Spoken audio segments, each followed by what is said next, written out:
ယ်နဲ့အရင်မိတ်ဆက်ပေးမယ်ခိုင်းနိုင်ကနေရာအနှံ့ဆောင်းရီပေါ်ဆန်းလုံးချင်တယ်ဆိုရင်ဆက်သွယ်လာခဲ့ဆောင်းရီပေါ်ဆန်းရှိရနော်မိန်းကလေးက350 380ယောက်ျားလေးက400 450ဟုတ်တယ်မလား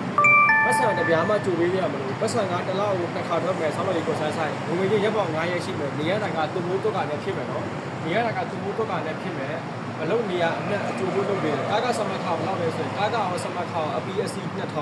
နောက်တစ်ခုကယောက်ျားလေးတွေကားရည်စေးလုပ်ချင်တယ်ဆိုရင်အခုဒီပို့ကိုမြင်နေဆိုရင် like and share follow လုပ်ခဲ့ဆက်သွယ်လာခဲ့ဒီပို့မှာလည်းဖုန်းနံပါတ်ကော line သိတူအောင်တင်ပေးမယ်ယောက်ျားလေးကားရည်စေး6ရောက်ယူမယ်အထောက်ထားရှိရမယ်စကားမတက်လည်းရတယ်တရက်ကို400အခန်းရွေပြီးပေးမယ်စားတာကိုစားရမယ်အလုံးနေရဘယ်မှာလဲဆိုရင်အလုံးနေရစမှုပကမှာရှိမယ်မိန်းကလေးတွေအိမ်အကူတို့ဈေးရောက်လို့လုပ်ချင်တယ်ဆိုရင်ဆက်သွယ်လာခဲ့ဒီပို့ကိုမြင်နေဆိုရင် like and share follow လုပ်ပေးနောက်တစ်ခုကသတင်းကောင်းရှိတယ်ဗာသတင်းကောင်းလဲဆိုကျွန်တော်အရင်တော့ချမပြဘူးအခုကျွန်တော်ထုတ်ပြောမယ်မြန်မာပြည်နေရာအနှံ့ကနေအလုံးနဲ့အပါတပါတဲ့အလုံးကောအပီးအစီအခန်းရောက်ငွေချေမြန်မာငွေ330လေးနဲ့ခေါ်ပေးမယ်အခန်းရောက်ငွေချေတော့ကျွန်တော်ဘလူကိုဒီလုံးမှာထည့်ခဲ့တယ်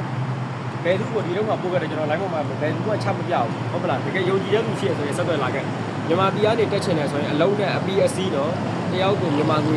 330အခန်းရောက်မှငွေချေရမယ်ပတ်စံတွေဒါတစ်ချက်မှကြိုမလို့ရဘူးဂျုံကြည်တဲ့သူရှိရဆိုဆက်သွယ်လာခဲ့ထိုင်းနိုင်ငံနေရာအနှံ့မှာဆောင်းလို့ရေးကော်ဆန်အလုပ်ရှိတယ်အကျိုးဖို့လုပ်ပေးတယ်ကားကောက်စမတ်ခေါအပီစီတယောက်မှ2000ဘယ်နေရာဖြစ်လာကြိုပေးတယ်အခုဒီပို့ကိုမြင်နေဆိုရင် like and share follow လုပ်ပေးအလုံးနဲ့ပတ်သက်တဲ့ဆိုရင်ကျွန်တော် line သိန်းရောဖုန်းနံပါတ်ကိုတင်ပေးမယ်အားလုံးကို